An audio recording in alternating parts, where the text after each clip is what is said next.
तो जय श्री राम दोस्तों, मैं हूं दीपक और फिर से वेलकम करता हूं आपका अपने चैनल पर। भारत के सबसे बड़े संगमों में, जिसे संगमों का राजा कहा जाता है, जिसे महासंगम कहा जाता है, प्रयागराज में।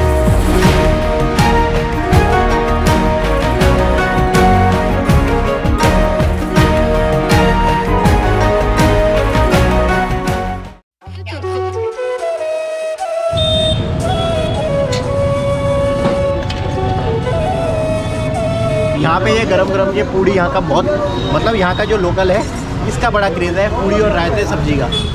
छोटी छोटी सी पूड़ी है, ये देखिए छोटी छोटी सी पूड़ी, तो इसी को एंजॉय कर रहे हैं। और आसपास इसी का मार्केट है, अच्छा सा लग रहा है।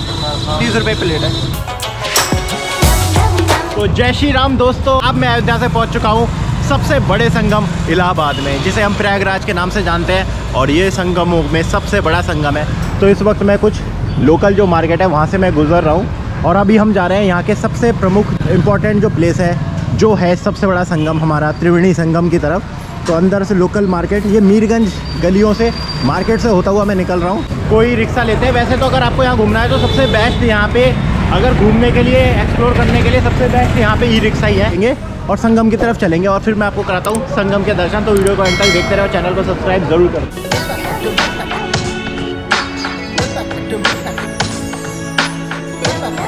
तो पहुंच चुके हैं देखिए संगम पे, और यहाँ पे आप देख रहे हो जिस तरीके की रौनक यहाँ पे चल रही है ना, यहाँ पे इसकी वजह है माघ मेला, जो कि महाकुंभ और अर्धकुंभ के बाद तीसरा सबसे बड़ा मेला होता है यहाँ पर प्रयागराज का। यहाँ पे देखिए पूरी तरीके रौनक दिख रही है। इतना बड़ा है ना कि यहाँ पे पर डे 5-10 लाख आदमी तो यहाँ पे हर वक्त रहता ही है इस संगम पर। यहाँ से चलते हैं पूरी तरीके से, खुद कुंभ नगरी का हूँ, हरिद्वार का हूँ, तो वही चीज़ मैं फील कर रहा हूँ जैसा हमारे महाकुंभ में बैरागी कैंप में हम देखते हैं, वही सब यहाँ पे देखने को मिल रहा है। पढ़ सकते हो ऊपर किला आपको दिख रहा होगा। ये किला जो है इसको अकबर का किला और इलाहाबाद किला के नाम से भी जाना जाता है, जो आज की डेट में लोगों के घूमने का एक मोस्ट अट्रैक्शन बन चुका है।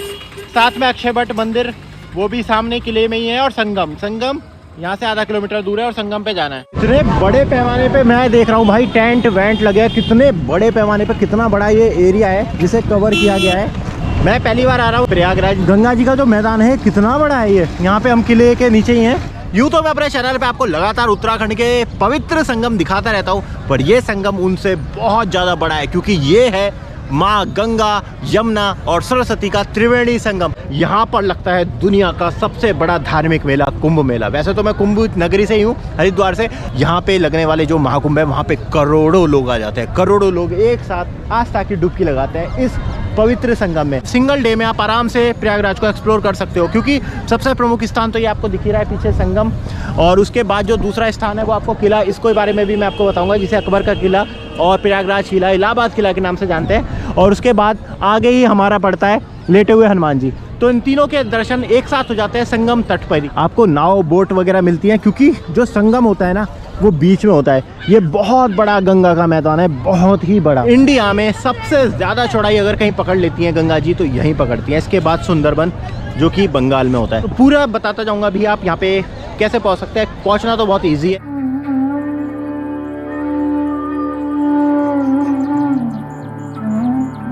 तो ले लिया है, देखिए यहाँ पे ये अब फुल हम चढ़ा देंगे बीच में संगम पे जाकर। सर्दी की बात करूँ तो सर्दी बिल्कुल भी ज़्यादा नहीं है। वैसे भी प्रयागराज एक गर्म शहर माना जाता है, और बेस्ट टाइम जो ये चल रहा है यही यहाँ पे बेस्ट टाइम है, क्योंकि गर्मी में आपको बहुत ज़्यादा गर्मी लगने वाली है अभी। तो हम भी अब बोटिंग से सीधा संगम की तरफ मैं दिखाता हूँ आपको संगम कैसा लगता है, क्योंकि यहाँ से देख पाना तो बड़ा मुश्किल है संगम को। और हज़ारों नाव यहाँ पे आपको मिलेगी, और ऐसे यहाँ पे कराया जाता है। तो अपनी एक सेपरेट बोट कर ली मैंने। सर बचाते हुए निकलना पड़ेगा, तो सिर को बचाते हुए, अपने आप को बचाते हुए आ चुके हैं अब हम इस बोट पर, जिससे हम जाएंगे अब अपने संगम घाट पर। और अगर मैं बात करूं तो इस वक्त हमें यमुना जी के ऊपर, ये है यमुना जी। यहाँ पे बिल्कुल वही बनारस जैसी ही वाइब्स रहती है, वही बनारस आपको याद आ जाएगा। बनारस भी यहाँ से थोड़ी सी दूर है।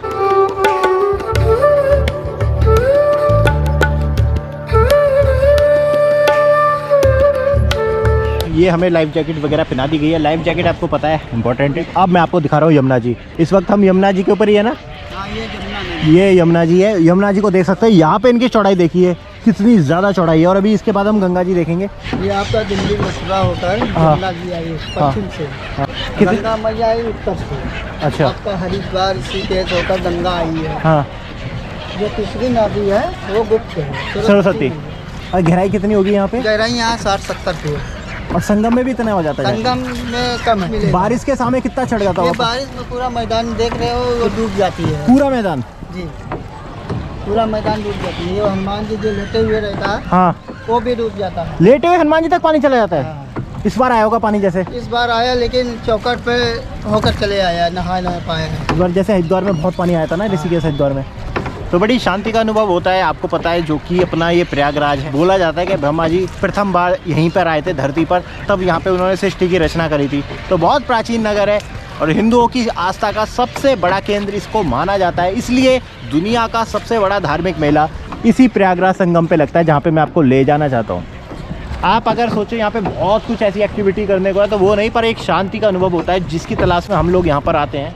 ये सीगल्स जो विदेशी पक्षी हैं यहाँ पे खूब उड़ते हैं क्योंकि लोग इनको दाना वगैरह डालते हैं। और ये गंगा जी के ही मैदानों में, गंगा जी की नदी में आसपास के क्षेत्र में बहुत बड़ी संख्या में पाए जाते हैं। जैसे देखिए, दिख रहा होगा आपको।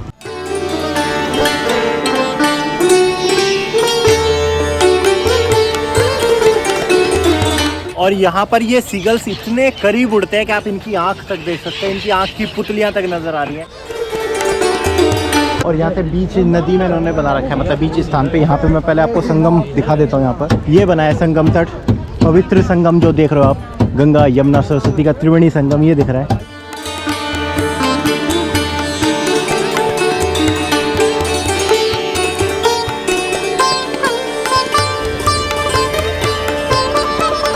ये आ रही है हमारी यमुना जी और ये गंगा जी।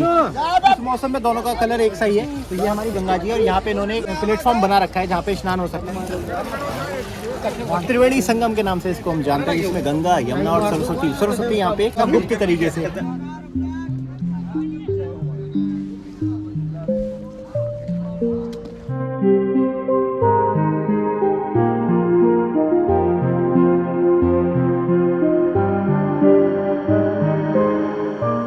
क्या रहेगा बाबू? अरे हम तो राजा ही हैं। अरे बिल्कुल राजा हैं। अघोरी हो बाबा, अघोरी हो। ये असली है? असली है बाबू। है? और ये क्या है हाथ में? ये सिर का है।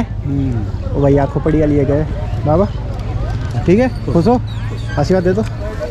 धन्यवाद धन्यवाद। तो भैया देखो, संगम के मैंने आपको दर्शन करा दिया इन बोटिंग के बाद। अब यहाँ से हम निकल रहे हैं। जो 2-4 डेस्टिनेशन और हैं यहाँ पे पास में घूमने वाली जगह है।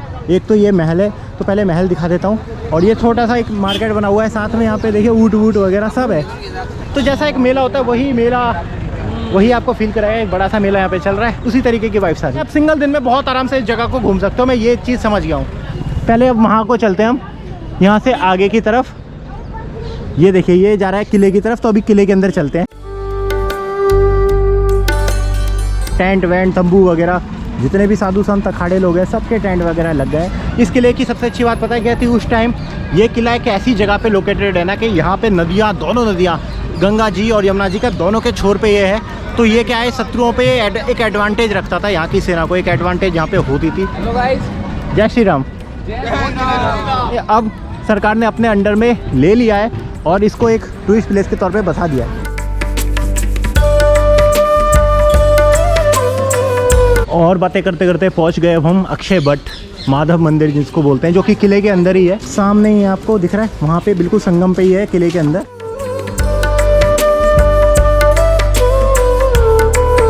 जैसे प्राचीन किले होते थे ना, ऊपर की तरफ जाना पड़ता था, हमेशा ये ऊंचाई की तरफ होते थे, तो वैसे ही अब हमें चलना पड़ रहा है। और यहाँ पे जब आप एंट्री लेते हैं, मंदिर मिलते हैं जिसमें बहुत सारे भगवानों की मूर्तियाँ हैं, भगवानों की।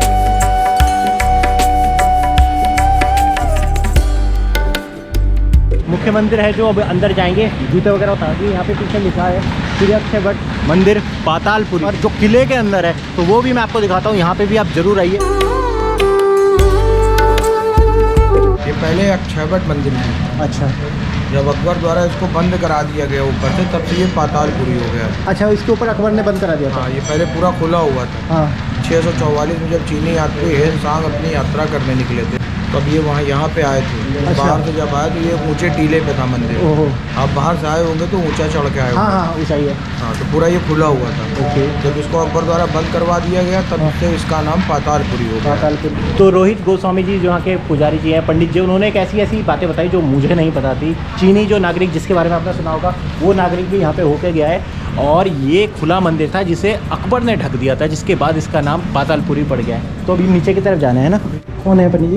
ये धर्मराज युधिष्ठिर। अच्छा युधिष्ठिर हैं ये। देखिए किला है, पहले इसमें दिए जलते थे जी। अच्छा। दिए से पूरे मंदिर में रोशनी होती थी। अच्छा, तो ये जो बना रखे हैं, जो आपको पता है प्राचीन जो बनाते थे उनकी शैली होती थी, तो दिया जला के, प्राचीन समय पे लाइट तो होती नहीं थी तो यहाँ पे दिए जलाए जाते थे।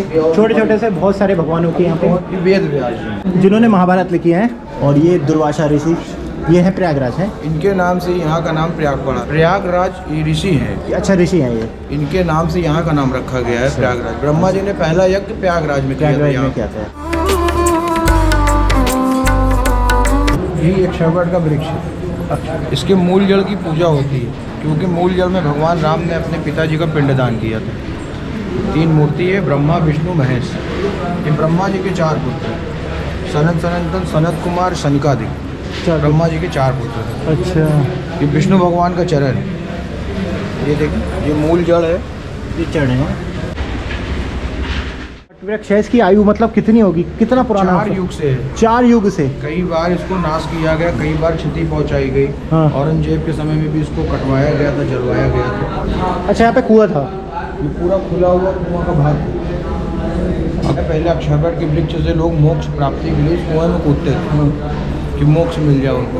अकबर का शासन जब आया तो अकबर आया, उसने देखा मंदिर में बहुत सारे नरकंकाल हैं। उसको ये प्रथा अच्छी नहीं लगी, उसने इस मंदिर को तब पैक कराया, तभी से पातालपुरी इसका नाम है। तो ये जो आप लाल रेखा के जो सर्कल बना दिया गया है, यहाँ पे ही था कुआं जिसे अकबर ने ढकवा दिया था। ये यहाँ पे अखंड ज्योत है जो युगों युगों से जल रही है यहाँ पर। जय हो। ब्रह्मा जी द्वारा स्थापित किए गए शिवलिंग है। इस शिवलिंग को ब्रह्मा जी ने स्थापित किया था। इस पर जो भी जल चढ़ता है वो अक्षयवट के मूल जल में जाता है। इस पे औरंगजेब ने वार किया है। ये देखिए, इधर तलवार चलाया है, चिकना भाग है ये। अच्छा। यहाँ पर आरा चलाया है। इधर से दूध की धार निकली, इधर से खून की धार निकली। तो विदर्भी, जैसे वो विदर्भी होते थे औरंगजेब और आक्रांता, तो उन्होंने यहाँ पे भी बहुत कोशिशें करी कि यहाँ के जो हमारे ये भगवान हैं इनकी मूर्तियों को खंडित करी जाए, पर वो कर नहीं पाया।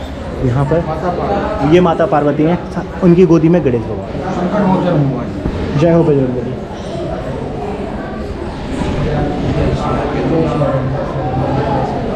ये यमराज। यमराज। स्टार्टिंग में आपने धर्मराज जी का दर्शन किया था। हाँ। वहाँ पाप पुण्य का लेखा लिखा दो। यहाँ पूरी मंदिर घूमने के बाद यहाँ से निकलेंगे बाहर, यहाँ तो पर समय का अंत होता है। तो ये लास्ट में आपको मिलेंगे यमराज। यमराज। ऐसी कई बातें जो मुझे नहीं पता थी, इन्होंने बता दी। मुझे ऊपर ऊपर की बातें, पर जो अंदर की जानकारी थी वो पूरी पंडित जी ने बताई। पंडित जी, हम अभी जो अंदर इतनी दूर तक इसकी जड़ें फैली है, जो अभी ये दर्शन मैंने आपको कराए थे विष्णु जी के चरण के, वो यहाँ तक जा रहे हैं। और ये वट वृक्ष जिसकी आयु बताई जा रही है, 4 युगों पुरानी इसकी आयु बताई जा रही है।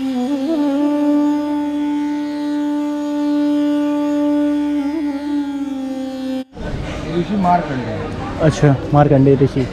जब महाप्रलय होगा तो अक्षयवट के पत्ते पे विष्णु भगवान का जन्म होगा, तो ये दृश्य केवल मार्कंडेय जी देख पाएंगे। बहुत बहुत धन्यवाद पंडित जी, बहुत बहुत धन्यवाद। जय श्री राम, जय श्री राधे राधे राम। तो दोस्तों, जो पीछे आप देख रहे हो यही है वट वृक्ष, जिसे 4 युगों पुराना, यानी सतयुग, चारों युग इसने देख लिया है। और इसमें निवास माना जाता है ब्रह्मा विष्णु महेश, जो त्रिमूर्ति है उनका निवास इसी में माना जाता है। और इसकी जड़ें इतनी गहरी हैं कि नीचे जब मैंने आपको पाताल के पूरे दर्शन कराए थे, हर मंदिर में इनकी जड़ें आ रही थी। आप देख सकते हो, यहाँ से पेड़ अंदर गया है और पेड़ की जड़ें अंदर वहाँ तक। अभी हम वहाँ गुफा में घूम रहे थे, वहाँ जड़ के नीचे पूरा का पूरा इसकी जड़ें मिल रही थी। और अक्षय वट मैंने आपको दर्शन कर, जैसे ही आप थोड़ा सा 200 मीटर की तरफ आगे बढ़ के आते हो और पहुंच जाते हैं यहाँ के एक और प्रसिद्ध मंदिर बड़े हनुमान जी के नाम से, जिन्हें लेटे हुए हनुमान जी के नाम से भी हम जानते हैं। दोनों मंदिर, अक्षय वट और आपको बड़े हनुमान मंदिर, किले के आसपास ही मिल जाते हैं। और संगम तट सामने ही है, संगम के सामने ही।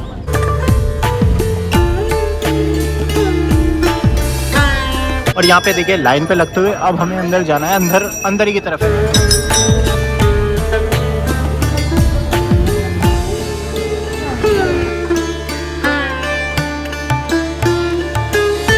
दोस्तों, करा दिए मैंने आपको बड़े हनुमान जी के भी दर्शन। अभी गर्भगृह तक हम इसलिए नहीं जा पाए क्योंकि वहाँ पे चल रहा था हमारे बजरंग बली का श्रृंगार और अंदर फोटोग्राफी भी ज़्यादा अलाउ नहीं थी, पुलिस टोका टाकी कर रही थी। तो ये आपको मंदिर बिल्कुल दिख गया आपको संगम तट पर। तो यही था इलाहाबाद का एक छोटा सा ब्लॉग जिसमें मैंने आपको प्रयागराज संगम के दर्शन कराए और बताया। अब इंपॉर्टेंट बातें करते हैं, आप यहाँ पे कैसे पहुँच सकते हैं। प्रयागराज में आप हर माध्यम से पहुँच सकते हैं, यहाँ पे प्लेन के माध्यम से भी क्योंकि यहाँ एयरपोर्ट है, बस के माध्यम से क्योंकि प्रयागराज भारत के सभी शहरों से बहुत अच्छी तरह कनेक्टेड है। रेल से आप आ सकते हो क्योंकि प्रयागराज का स्टेशन जो जंक्शन है वो बहुत ही बड़ा जंक्शन है नॉर्थ इंडिया का, तो आप आराम से रेल के माध्यम से भी आ सकते हो और अपनी गाड़ी से भी आ सकते हो। और खाने की बात करूँ तो खाने बहुत ज़्यादा यहाँ पे यूपी के शहरों की तरह यहाँ पे भी सस्ता है, जैसे अयोध्या में था ऐसे यहाँ पे भी सस्ता है। यहाँ पर आप आराम से आ सकते हो, तो ज़्यादा आपका खर्चा होने नहीं वाला है। एक दिन में आप अपना जो आइटनरी एक दिन की बना लीजिए, मॉर्निंग में आप प्रयागराज घूम के शाम तक इसे घूम भी सकते हैं और आप वापस अपने घर तक जा सकते हैं। तो वीडियो आपको कैसी लगी कमेंट करके ज़रूर बताएं, ज़्यादा से ज़्यादा लोगों को तक शेयर करें और अच्छे से कमेंट करें और सब्सक्राइब जरूर कर दें। आप लोगों के लिए इस तरीके की वीडियो मैं चैनल पर लाते रहता हूँ, तो अपना प्यार बनाए रखना है। तब तक के लिए बहुत बहुत धन्यवाद, आपने वीडियो देखी है, बहुत बहुत आभार। हर हर महादेव, हर हर गंगे, जय बजरंगबली, जय श्री राम, नमस्कार।